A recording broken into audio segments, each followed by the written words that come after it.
Okay, this is a quick one. I thought, you know what, because everyone's doing it. I've been doing it for the last couple of seasons. Fantasy football, yeah.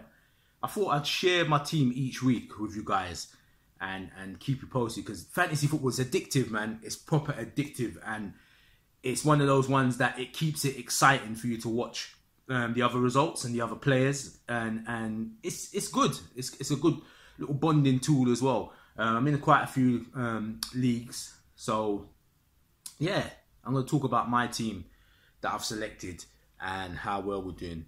So, without further ado, let me tell you my team and the reasons why I've chosen these players, right?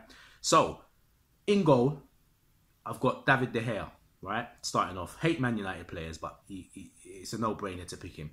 David De Gea, his save rates, Man United, it's their weird one, top team, but he is always saving them. Yeah, people are getting through them. They've got a strong defence.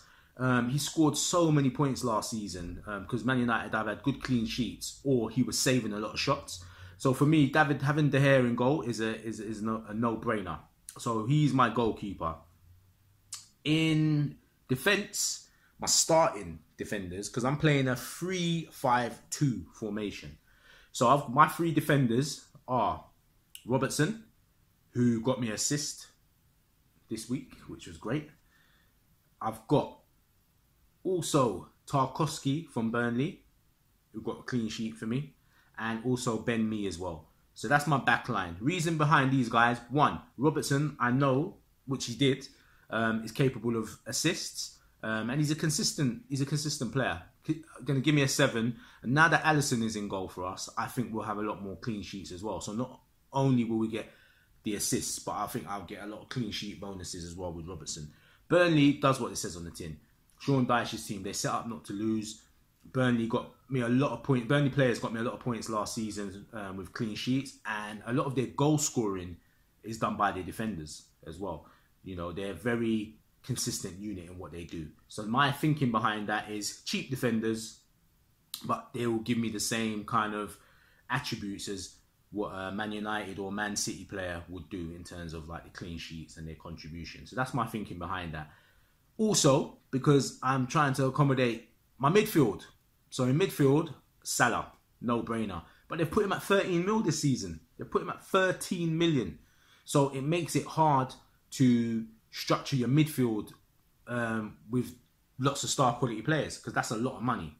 So how I've accommodated that is I've put in Jota from Wolves. And to be honest, I was debating between him and Neves scored. You know what I mean? Scored a lot of points. But Jota still did a good job for me over the weekend. Richarlison to me was a no-brainer. I put Richarlison in from Everton. I think he's going to be a top player. I said it to a lot of guys in the Liverpool forums. They laughed at me. Look what the guy's doing now. I'm telling you, Richarlison is a player to watch out for. I'm going to keep saying it. I wish Liverpool had bought him. We didn't. That's it, really. I don't think we'll get a chance of getting him unless he leaves Everton and then comes back another way. But Richarlison picked up some wicked points for me this week. Also, I put Ryan Sessegnon because I thought he might have a bit of joy against Palace over the weekend, but he didn't. He got kind of nullified. So, yeah, Sessegnon was there for me as well. And Sadio Mane, I put him in and he scored his goal. Well, 2 goals. So Salah scored and Mane scored his 2 goals as well. So that's my midfield. Salah's captain, obviously. It doesn't make sense not to do that. So I scored a lot of good points this week through my midfield. Yeah, so up front, I've got Zaha. And the reason why I picked Zaha is because I just think that it was a no-brainer to pick him. He can get assists. He can, you know, he's a key player. And he scored over the weekend, so that was good. But my other striker didn't fare so well over the weekend, but I think he's going to hit about 20 to 25 goals this season. And that was Aubameyang. So Aubameyang, he didn't score too many points this week, but I think he's going to be hot. Yeah, so that's my squad. That's my first team squad. Now, my backup players, which that's going to probably change a lot depending on how things go over the weeks. But my backup squad is Ryan from Brighton. I've got Crystal Palace's Wan-Bissaka, which this guy, I should have played him, man. He scored about 13 points over the weekend, and I left him out. but he looks like he's going to be priceless for me. He don't only cost 4 million, but when I watched him play, he looks decent. So I think I might upgrade him and put him in. Maybe I'll change my formation. So Wan-Bissaka. I've also got Cedric from Southampton. He came up with a few good points last season.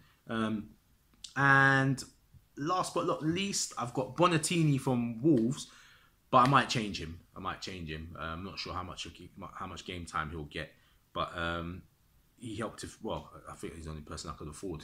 I think he's about 5 million. But that's my squad. I managed 89 points this week, good total, and I think, yeah, I should have won my league last year, but this year I'm coming for you guys, man. I'm coming. So that's my fantasy team. I'm going to keep you posted on how I'm doing. I'm looking to win it. Anything I do, I look to win. So, yeah. So I'm coming for you guys. Yeah, coming. All the leagues I'm in, I'm coming for all of you guys. This week is going to be big. I think I'm going to take Salah out and put another striker in, because I don't think he's going to score past Liverpool. Just saying. But anyway, that's my fantasy squad. Put some comments below. Tell me what you think of my team. Tell me who you think I maybe should put in instead. The player I'm debating with at the moment is De Bruyne, because I said it on the last video that I did about the fantasy team.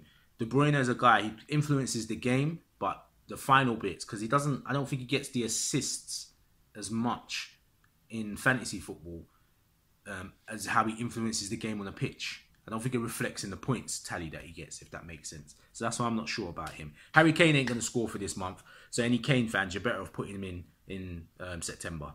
But yeah, anyway, let me wrap up.